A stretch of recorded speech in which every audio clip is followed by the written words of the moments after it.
has reached the streets of Mogadishu. Hunger. These people fled the civil war here in Somalia's capital city. Now they're back, desperate for food and water. Huma Isak's husband died of starvation. She says she travelled 400 kilometres to get here in a desperate bid to keep her children alive. My car was blocked by a panicked group of women trying to get some food.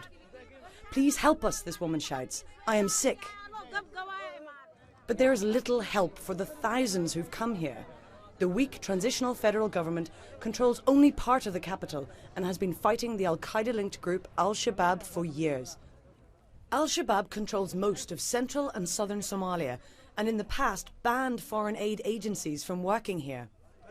But with the country in the grip of a drought, they recently lifted the ban.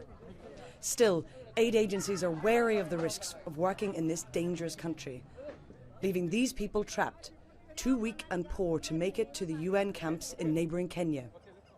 So they've come here to the capital in search of help. Tens of thousands of Somalis have arrived in Mogadishu just in the last few days. But despite that, this remains one of the hardest places in the world to get food aid to. This is a very dangerous country. As a foreign reporter, I could only be on the streets for a few moments at a time before driving away, as the threat of kidnapping is very real. The Saudi-based Organization of Islamic Cooperation, the OIC, hopes to persuade more aid agencies to come in under their umbrella. Al-Shabaab is more willing to allow Islamic charities to distribute aid in their areas. A delegation from the OIC visited Mogadishu on Wednesday to bring food and discuss bridging the aid gap. The UN says this war-torn country needs an extra 300 million in the next 2 months, and the president made this plea. The situation is very severe and the conditions are very harsh.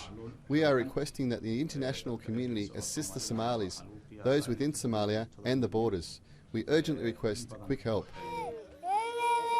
But for many Somalis, aid may come too late, especially for starving children.